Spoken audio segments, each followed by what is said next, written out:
El libro de Daniel, capítulo 10. Y solamente voy a leer algunas palabras del comienzo del capítulo 11. El libro de Daniel, capítulo 10. En el tercer año del reinado de Ciro, rey de Persia, Daniel, también llamado Belsasar, tuvo otra visión, que se refiere a eventos determinados a suceder en los tiempos futuros. Tiempos de grandes guerras y tribulación y tristeza. Y esta vez comprendió lo que la visión quiso decir. Cuando esta visión vino a mí, dijo Daniel, había estado de luto durante 3 semanas completas. En todo ese tiempo no había probado ni vino ni carne, y por supuesto me fui sin probar postres. No me lavé, ni me afeité, ni me peiné. Entonces, un día, a principios de abril, mientras estaba de pie junto al gran río Tigris, miré hacia arriba y de repente, allí delante de mí, estaba una persona vestida con ropa de lino, con un cinturón de oro puro alrededor de su cintura y una piel resplandeciente y lustrosa. De su rostro brotaban destellos cegadores como relámpagos, y sus ojos eran como charcos de fuego. Sus brazos y pies brillaban como bronce pulido, y su voz era como el rugido de una gran multitud de personas. Yo solo, Daniel, vi esta gran visión. Los hombres conmigo no vieron nada, pero de repente se llenaron de un terror irracional y corrieron a esconderse. Y me quedé solo. Cuando vi esta visión aterradora, mi fuerza me abandonó y me puse pálido y débil de miedo. Luego él me habló y caí al suelo, de cara al suelo, en un profundo desmayo, pero una mano me tocó y me levantó. Todavía temblaban mis manos y rodillas, y escuché su voz. Oh Daniel, muy amado por Dios, dijo, levántate y escucha atentamente lo que tengo que decirte, porque Dios me ha enviado a ti. Así que me puse de pie, todavía temblando de miedo, y me dijo, no te asustes, Daniel, porque tu petición ha sido escuchada en el cielo, y fue respondida el primer día que comenzaste a ayunar ante el Señor y a orar por entendimiento. Ese mismo día fui enviado aquí para encontrarte, pero durante 21 días el poderoso espíritu maligno que domina el reino de Persia me bloqueó el camino. Luego Miguel, uno de los principales oficiales del ejército celestial, vino a ayudarme para que pudiera romper con estos gobernadores espirituales. Ahora estoy aquí para decirte lo que sucederá con tu gente, los judíos, en los últimos tiempos, porque el cumplimiento de esta profecía está a muchos años de distancias. Todo este tiempo yo estaba mirando hacia abajo, incapaz de decir una palabra. Entonces alguien que parecía un hombre me tocó los labios y pude hablar de nuevo. Y le dije al mensajero del cielo, Señor, estoy aterrorizado por tu apariencia y no tengo fuerzas. ¿Cómo puede una persona como yo hablarte? Porque mi fuerza se ha ido y casi no puedo respirar.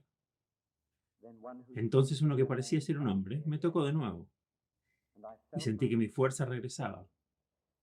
Dios te ama mucho, dijo. No tengas miedo. Cálmate, sé fuerte. De repente, mientras decía estas palabras, me sentí más fuerte y le dije, ahora puedes seguir adelante y hablar, Señor, porque me ha fortalecido. Y él respondió, ¿sabes por qué he venido? He venido a contarte lo que está escrito en el libro del futuro. Luego, cuando me vaya, voy a volver a luchar de vuelta con el príncipe de Persia y después de él, el príncipe de Grecia. Solo Miguel, el ángel que protege a tu pueblo, Israel, estará allí para ayudarme.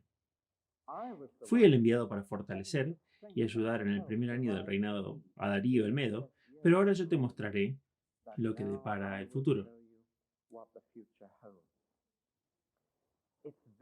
Es muy fácil tener una impresión errónea de la vida de Daniel a partir de la Biblia. Parece haber sido una serie emocionante de sucesos sensacionales que se apiñan en su vida. Si no está interpretando un sueño de un rey, entonces está viendo uno donde el rey se vuelve loco. Si no está leyendo una escritura misteriosa en una pared, está siendo arrojado a los leones. Parece que cuando se fue a la cama tuvo sueños maravillosos y cuando se levantó tuvo visiones y estaba topándose con ángeles por todos lados. Y uno mira su propia vida y dice, bueno, simplemente no hay comparación. Aquí estoy afeitándome y comprando y lavando y yendo a la oficina. ¿Y cómo se relaciona la vida de Daniel con la mía? ¿Y por qué estas personas en la Biblia tenían una vida tan excitante, viviendo vidas con evidencias de lo sobrenatural todos los martes y jueves? Por supuesto, estamos teniendo una impresión totalmente equivocada. Y la razón es que la Biblia solo selecciona los aspectos más destacados y los eventos más importantes en la vida de Daniel. Hice un conteo y he descubierto que el libro de Daniel solo cubre 5 días en la vida de Daniel en total. 5 días. Sin embargo, él vivió 34.000 días en la tierra. Así que, ¿qué sucedió en los otros 33.990 días de la vida de Daniel? La respuesta es que estaba diciendo sus oraciones, levantándose para ir a la oficina y dirigiendo el servicio civil. Y por el hecho de que el libro de Daniel va saltando de un punto a otro para destacar cosas, pensamos que la vida de los días de la Biblia era solo una serie emocionante de milagros. Si cuentan el número de milagros en la Biblia y luego te das cuenta de que la Biblia cubre 1400 años, se dan cuenta de que todas las generaciones del pueblo de Dios que no vieron un milagro son muchas. Y de hecho la vida es para todos, incluido Daniel, un asunto muy común en su mayor parte. Hacer lo que Dios te ha dicho que hagas. Los aspectos más destacados se ven debido a esta fidelidad del que vive para Dios. Y por lo tanto es lo mismo con los sueños de Daniel, que olvidamos que muchos días de su vida los pasó simplemente levantándose y yendo a la oficina y siendo un funcionario público. De la misma manera tendemos a olvidar que Jesús pasó casi 7.000 días abriendo una tienda de pueblo y cerrándola. Nos olvidamos de eso. Hoy he comenzado así para darles un poco de aliento. Daniel solo tuvo 4 sueños y visiones, hasta donde sabemos, en su vida. Solo 4. Y ahora llegamos al cuarto y último de los 4 que tuvo en sus 70 u 80.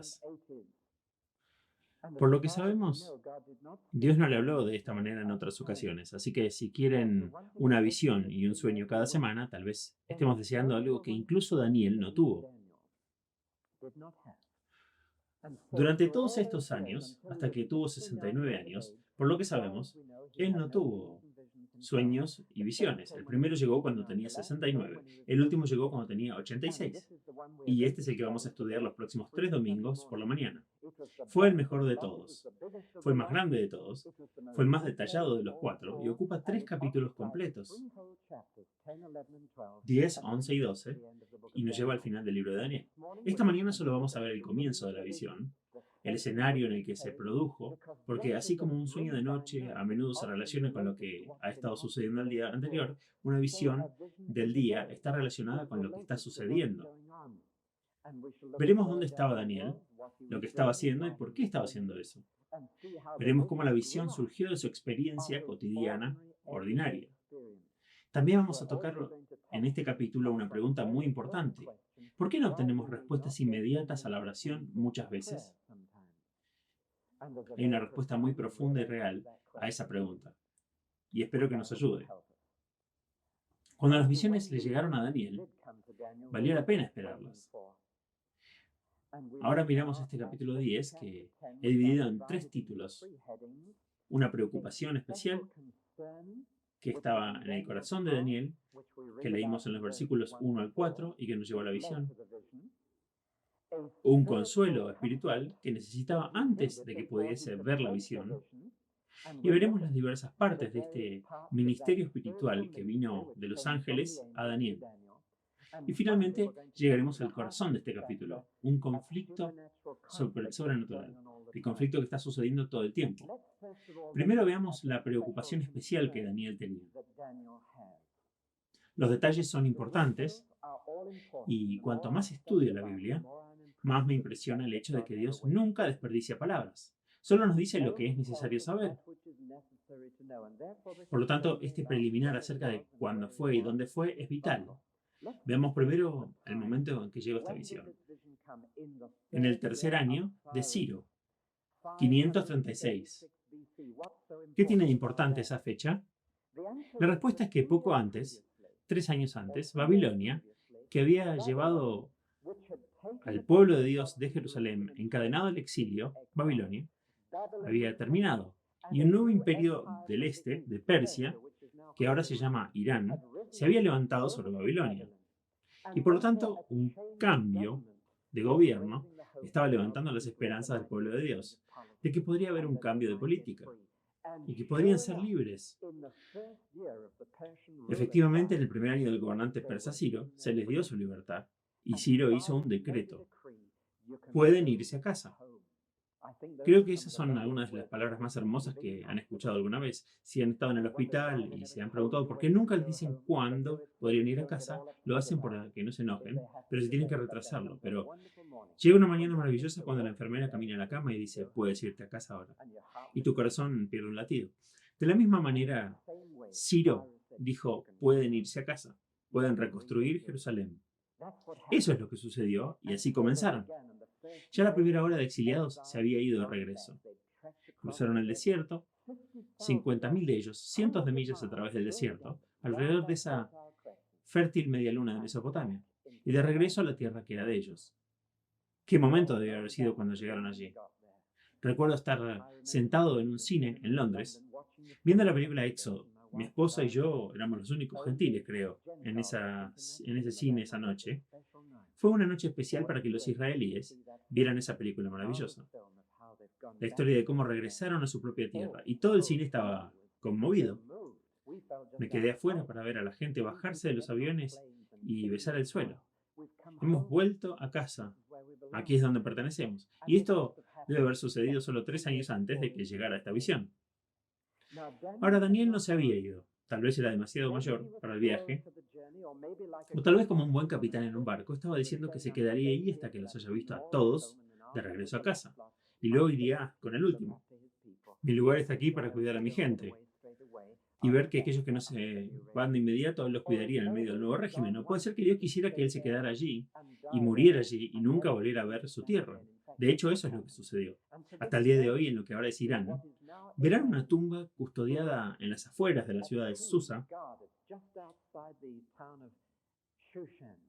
y verán un santuario, una tumba allí, que todavía está custodiada por una oscura secta religiosa y se señala como la tumba de Daniel. Bien, ahora ese es el trasfondo. ¿Qué habríamos pensado? Que Daniel estaba emocionado y lleno de alegría. Se van a casa, Dios ha abierto la puerta y los exiliados están volviendo. Y habríamos pensado que celebraría esto con gran fervor. Y sobre todo porque era el mes de abril. ¿Saben lo que hacen los judíos en el mes de abril? Celebran la Pascua, celebran la liberación de Egipto, celebran el fin de la esclavitud, celebran la salida y la llegada a la tierra prometida. Y en el mes de abril del año 536, antes de Cristo, pensaríamos que Daniel habría estado festejando, bailando, cantando y regocijándose. Pero él ha estado de luto durante 3 semanas enteras. ¿Por qué?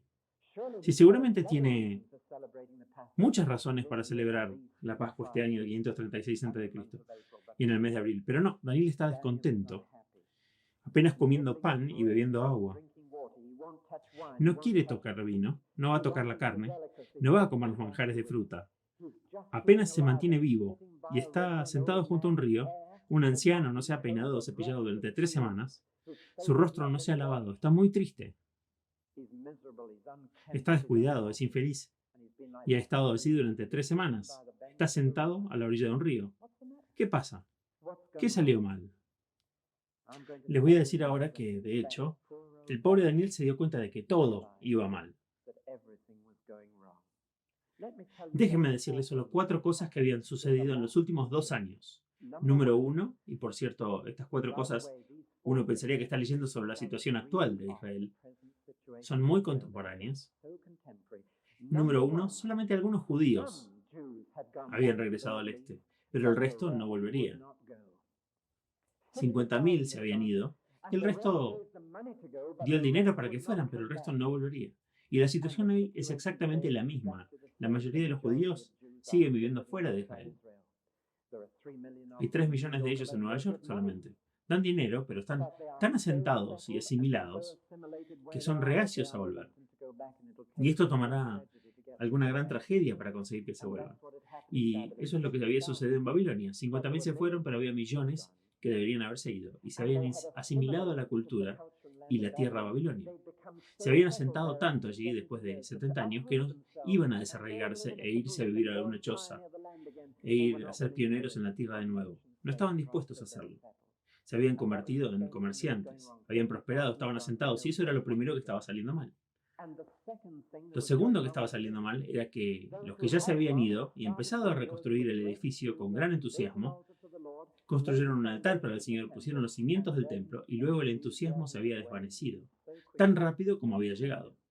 Y el edificio se había desacelerado y luego se detuvo y no iba a continuar. La tercera cosa que sucedió era que entre los 50.000 judíos que habían regresado a la tierra estaban divididos entre ellos y discutiendo entre ellos. Y había judíos renegados que estaban en contra de los demás y había problemas dentro del campamento, al igual que hoy. Uno de los más grandes problemas de hoy en Israel es que tienen 16 partidos políticos tratando de apoderarse del gobierno. Y la cuarta cosa que estaba saliendo mal era que, de hecho, había enemigos alrededor del pequeño grupo de 50.000 que habían regresado. Estaban oponiéndose a la reconstrucción y tratando de evitar que reconstruyeran la tierra nuevamente. Todas estas 4 cosas iban mal. Y aquellos que pensaban que regresar a la tierra sería el comienzo del paraíso, aquellos que creían que una vez que llegara allí todo sería maravilloso, encontraron ahora que no estaba funcionando. Estuve leyendo la novela Oh Jerusalén, que no es solo una novela, es una cuenta de los problemas en el Oriente Medio en 1948.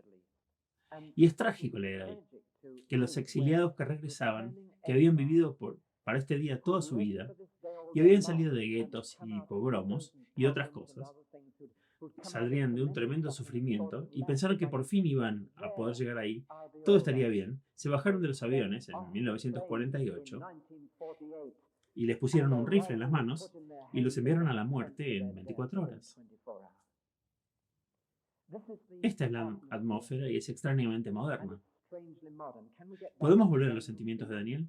Después de 70 años, él pensó que una vez que regresen todo iba a estar bien.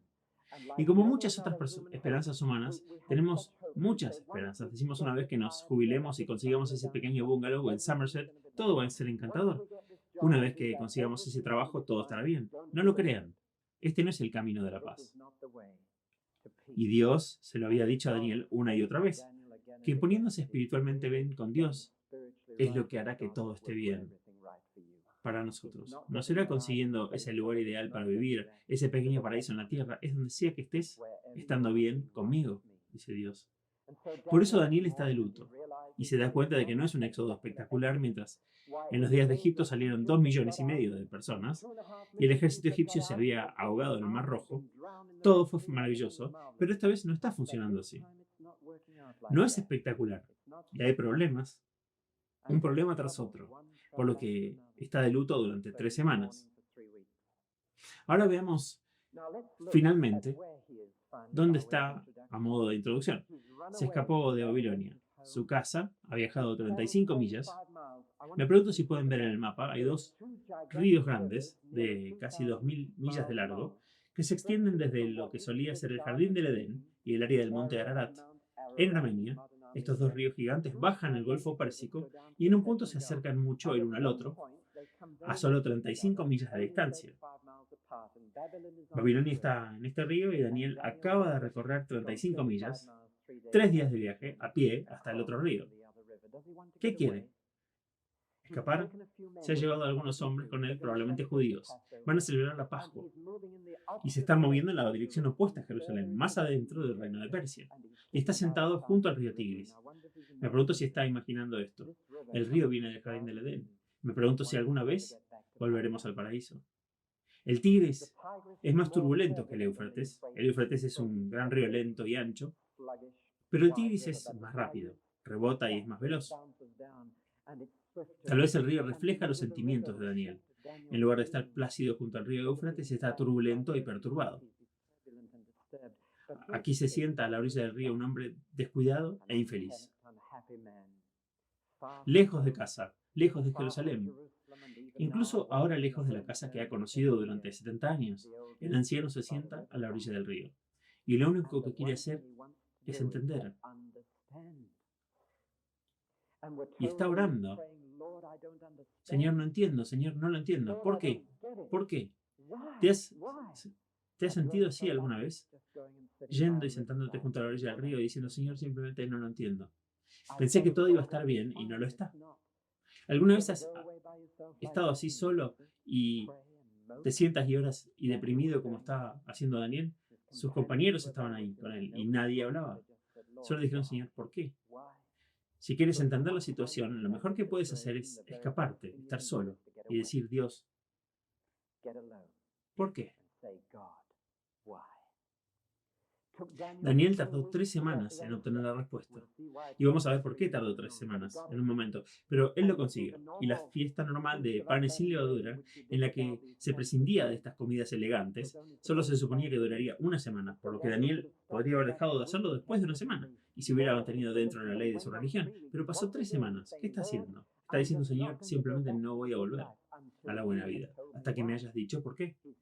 Está decidido a obtener una respuesta. Buscó comprensión y Dios le dio lo que no era, una respuesta muy agradable. Dios le dijo a Daniel, tu pueblo, los judíos, tienen que pasar un sufrimiento mucho peor antes del final.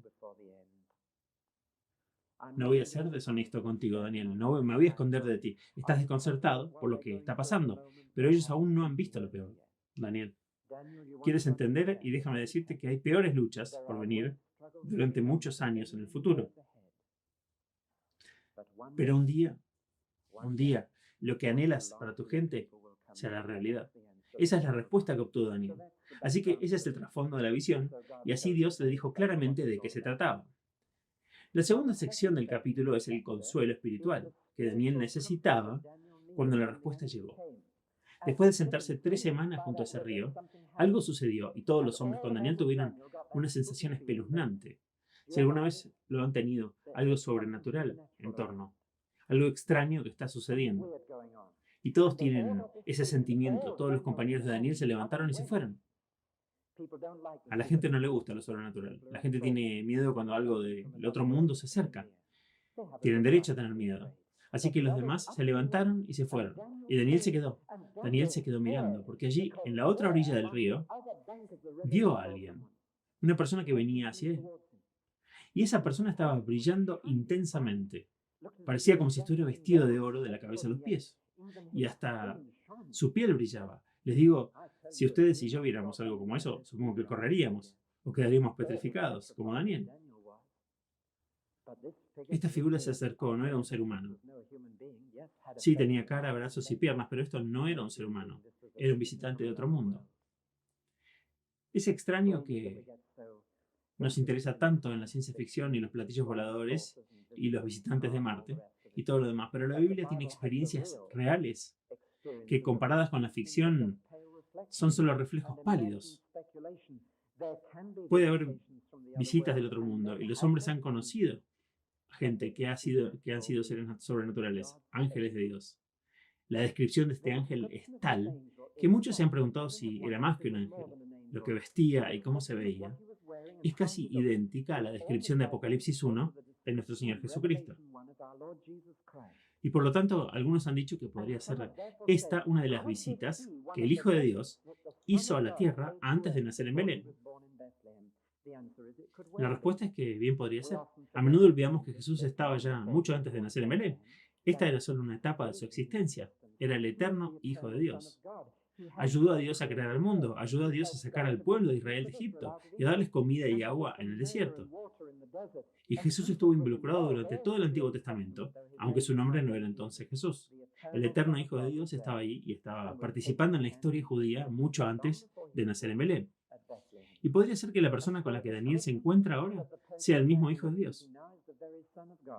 Creo que debemos dejar la pregunta abierta, y si quieren mi propia opinión, creo que no fue. por algunas de las cosas que dijo más tarde a Daniel. Creo que fue un ángel muy alto, viniendo vestido con sus mejores galas. Si puedo decirlo de esa manera, cuando a los ángeles se le habían aparecido a Daniel hasta ahora, ellos siempre habían venido con menos pompa. Ellos habían aparecido simplemente como hombres, con ropas de hombre.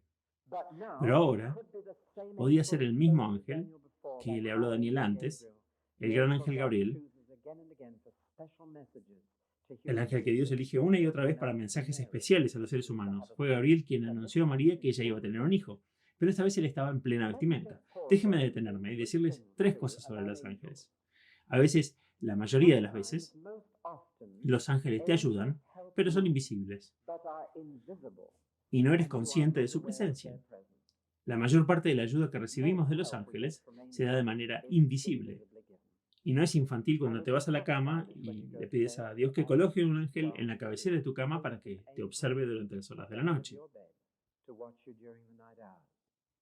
Pero la mayor parte de la ayuda de los ángeles es invisible. La mayoría de las historias donde los ángeles han ministrado a personas, las personas interesadas no han sabido de su presencia. Ellos han sido invisibles.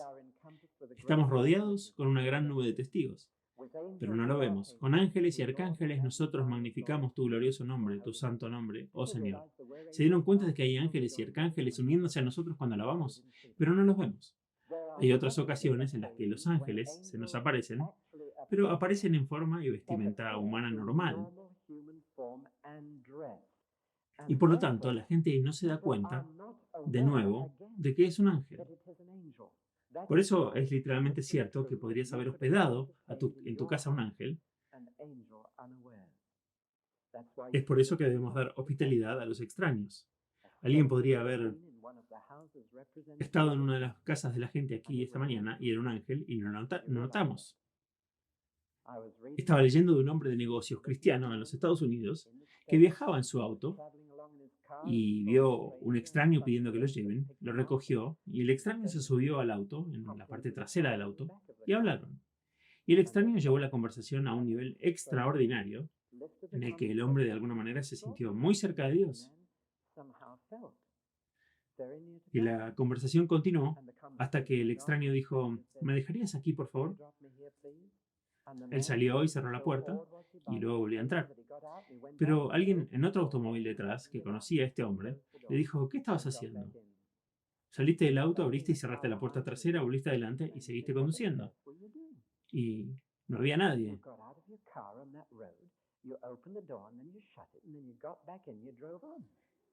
Les cuento esta historia porque la Biblia deja bastante claro que podrías haber visto a una persona con un vestido perfectamente normal y podría haber sido uno de los mensajeros de Dios, moviéndose a través de este mundo.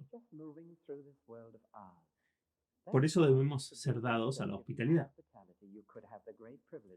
Podrías haber tenido el gran privilegio de tener un ángel en la gloria que te diga gracias por esa comida, fue bueno estar contigo. Estoy transmitiendo esta dimensión sobrenatural de la vida para ustedes. Misionero tras misionero ha sido protegido en el campo. A veces, como un conocido misionero nos contó, cuyos libros han leído, ha orado por protección en un lugar solitario porque dormían solos por la noche en una choza. Y había enemigos que vinieron a atacar, pero no lo hicieron porque había soldados de a pie en guardia alrededor de la cabaña. El misionero nunca los vio y nunca supo que estaban allí. Las huestes del Señor acampan alrededor de los que le temen. Y una de las cosas buenas de la Navidad es que es la única época del año en que la gente comienza a pensar en ángeles, ¿no?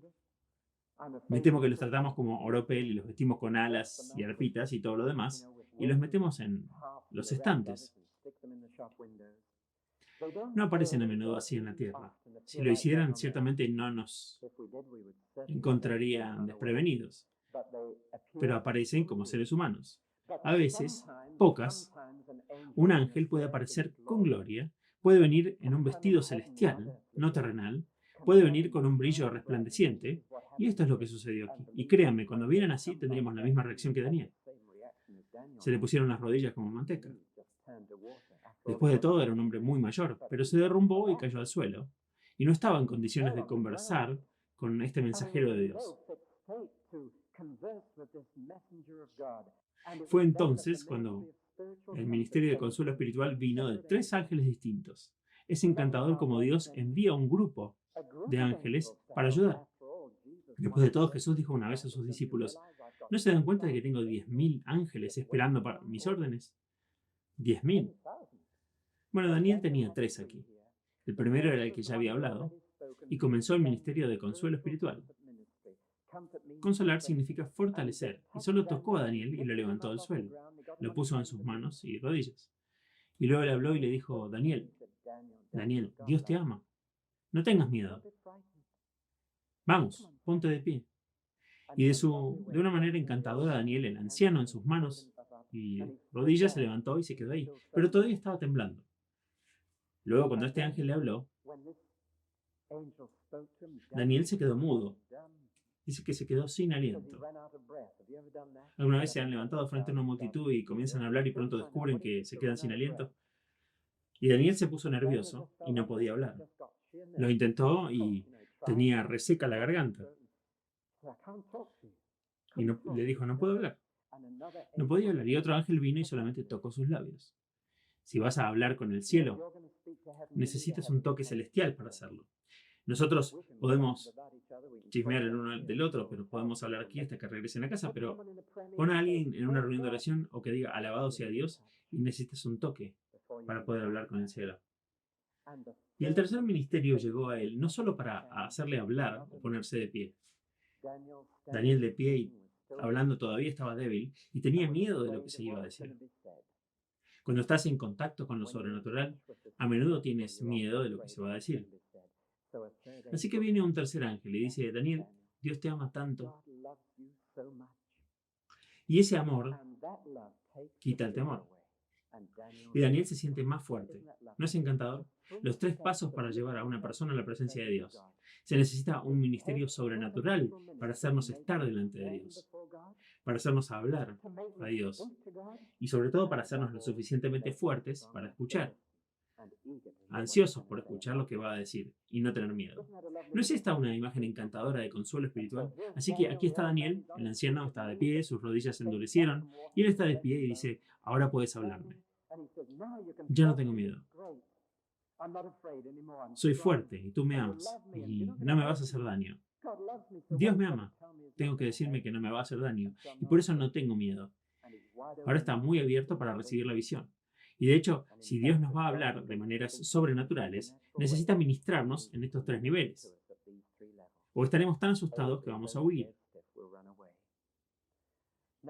Ahora, el tercer paso esta mañana, y lo más importante, lo más sorprendente, y quizás la característica más importante de este capítulo, es la revelación de que hay ángeles malos y buenos, que hay una guerra entre ellos y que están luchando entre sí. Que algunos ángeles están tratando de ayudarnos y algunos ángeles están tratando de evitar que nos ayuden. Quiero que tengan eso muy firme en sus mentes. Que la verdadera guerra que está ocurriendo en nuestro mundo no es entre carne y hueso, sino entre principados y potestades, y entre gobernantes del mundo de las tinieblas, y entre las huestes espirituales de la maldad en los lugares celestiales. Esa es la verdadera lucha que está ocurriendo.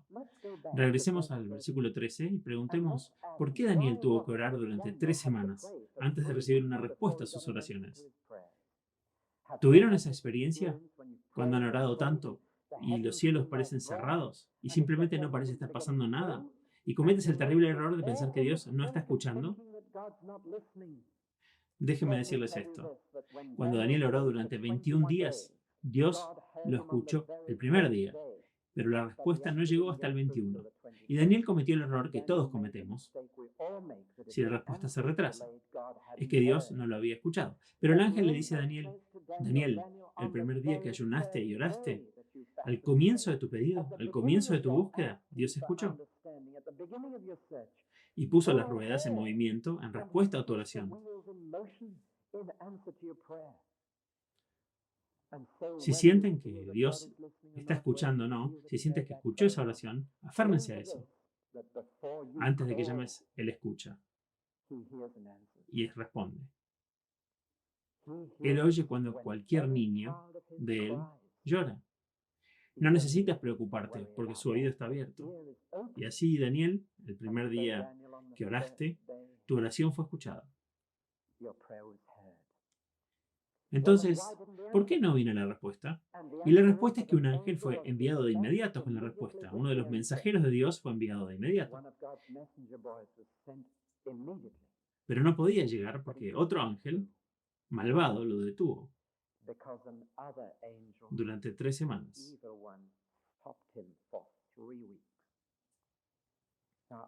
Ahora estamos entrando en el terreno de los conflictos sobrenaturales.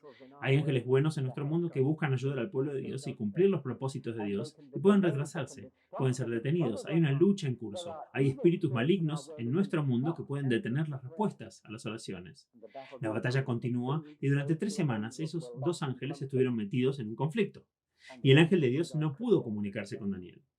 Es interesante que al diablo a menudo se le llama el príncipe del poder del aire, y el aire es como si fuera una barrera. La atmósfera es una especie de capa entre nosotros y los cielos.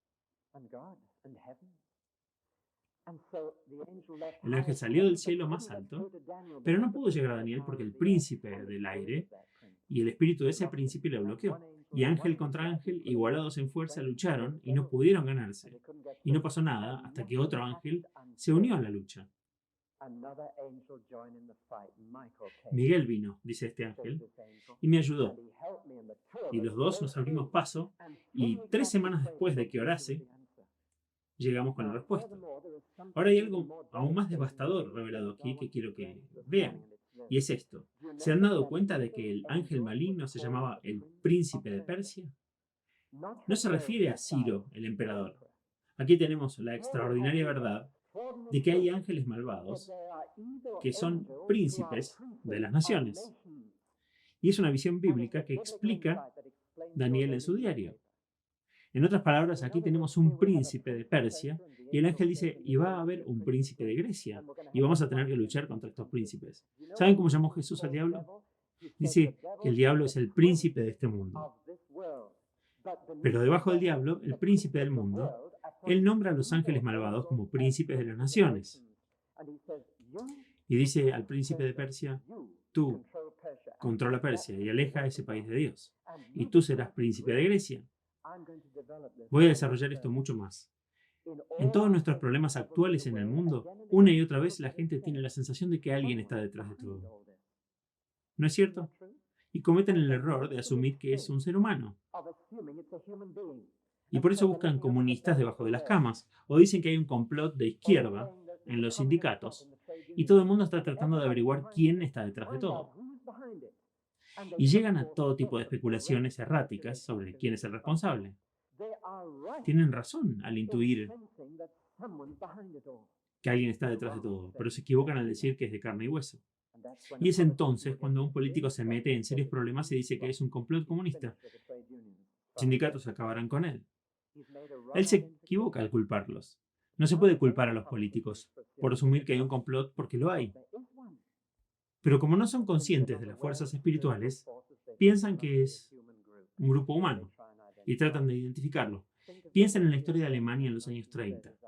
No he podido ver más que una de las series que se emiten ahora de la historia de la Segunda Guerra Mundial, pero ¿cómo podría un pequeño cabo miedoso llevar a una nación a tales horrores?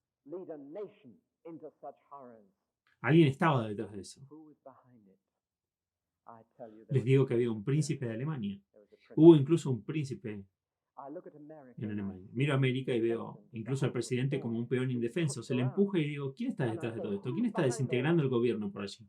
¿Quién lo está haciendo? ¿Es un complot comunista? Algunas personas radicales de ahí están empezando a decir que debe ser. Deben estar equivocadas. Les digo esto, el diablo ha nombrado un príncipe de los Estados Unidos. Y mira a nuestro propio país, Gran Bretaña, y digo, ¿quién está detrás de todos estos problemas? ¿Quién está organizando todas estas huelgas? ¿Quién está acumulando problemas? Seguro que vamos a tener verdaderos problemas pronto porque van creciendo. ¿Ves? Montones de pequeños grupos, cada uno actuando independientemente y sin embargo cada uno de ellos está añadiendo a un problema mayor y cada uno de ellos no puede ver más allá de su propia nariz.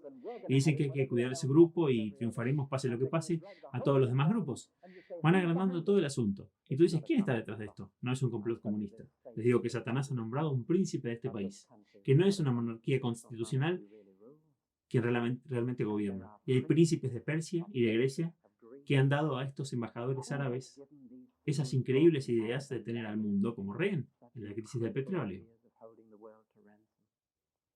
¿A quién se le ocurrió? ¿Quién está detrás de esto? Creo que hay un príncipe designado para los árabes también. Ahora, cuando se tiene esta visión y se lee el periódico, no se puede intentar culpar al capitalismo o a los comunistas o a todos los conservadores. No buscas ese tipo de personas, sino que te pones en contacto con Dios, de rodillas, y dices, no luchamos contra carne y sangre, sino contra principados y potestades y huestes espirituales de maldad en los cielos, y los gobernantes mundiales en las tinieblas, los gobernantes del mundo.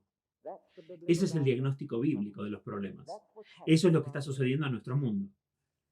Cuando nos damos cuenta de eso, nos damos cuenta de por qué orar por nuestro mundo es una lucha tan grande.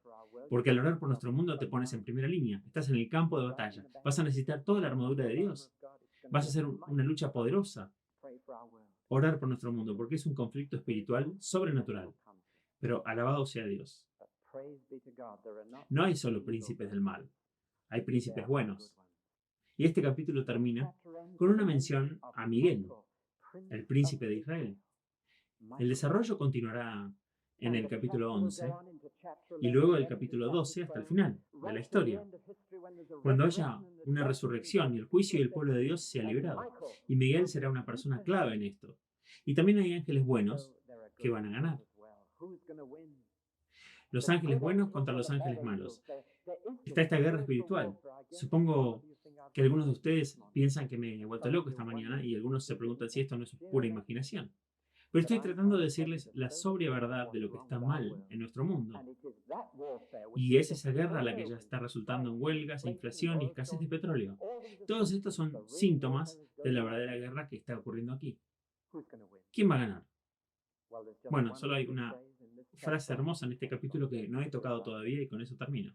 El ángel le dice a Daniel, he venido a decirte sobre el futuro, lo que ya está escrito en el libro. La escritura. La palabra escritura, esa es la palabra que usa. No puede referirse a este libro, a la Biblia, porque apenas se estaba escribiendo. Daniel escribiría otra parte de este libro en su diario esa noche. Lo que voy a decirles ahora es que las predicciones sobre el futuro en la Biblia son solo una copia. Dios ya ha escrito su libro. La historia es su historia. Y está completa. Y Dios ha escrito toda la historia en el libro de la verdad. Y ese libro, la copia original, está en la gloria. Y tenemos algunas partes copiadas aquí. Y el ángel vino y dijo, he venido a decirte algo que ya está escrito en el libro del futuro, en la escritura de la verdad, en la escritura de Dios. Para mí, lo glorioso es que el periódico de mañana ya está escrito por Dios y el de después, y el del otro día, y el del otro día. Y así el resto de esta visión va a desplegar lo que Dios ya ha escrito en ese libro del futuro, lo cual es absolutamente fiable. Les dije hace unas semanas que en este libro nuestro, la Biblia, el 27% de los versículos contienen una predicción sobre el futuro. En total, 737 eventos son predichos en detalle en esta Biblia. Ya más del 82% de ellos se han hecho realidad. Pero incluso eso no es nada comparado con el libro del futuro de Dios, en el que todo está escrito. Y en ese libro no está el príncipe de Persia o el príncipe de Grecia, el que permite a Alejandro, con una ambición despiadada, invadir el mundo. No es el príncipe de América, no es el príncipe de Alemania, no es el príncipe de Bretaña quien gana. Miguel, el príncipe de Israel y los ángeles de Dios van a ganar. Porque ellos superan en número a los demás. Según la Biblia, ellos superan a los demás 2-1. 2-1. 2 buenos a 1 malo. Y la Biblia nos dice que la guerra en el cielo se trasladará a la tierra y explica los crecientes problemas que tenemos aquí. Es una guerra en la que Cristo y sus ángeles derrotarán al diablo y sus ángeles. Y cuando esa guerra sea ganada, cuando se acabe, Les diré que esta tierra tendrá paz y prosperidad, y todos los problemas que hemos estado viviendo serán cosas del pasado, como una pesadilla cuando has despertado. Daniel dijo, estoy listo para escuchar. Dime cuál es el futuro de mi pueblo. El próximo domingo por la mañana veremos ese futuro. Las malas noticias, hay una guerra espiritual. La buena noticia, Dios va a ganar. Oremos. Padre Celestial, nos sentimos muy cerca de tus ángeles esta mañana. Gracias porque están alrededor. Te alabamos porque vas a ganar la batalla. Y Señor, si sufrimos ahora por la guerra, ayúdanos a ponernos tu armadura, a luchar, a orar, a vigilar, para ver lo que está sucediendo, para entender, para que podamos ser capaces de dar orientación a los que están perplejos y preocupados y ansiosos y temerosos. Señor, tú nos amas y cuando nos damos cuenta, nuestros temores se van. Nos ponemos de pie y estamos dispuestos a escuchar. Por Jesús. Amén.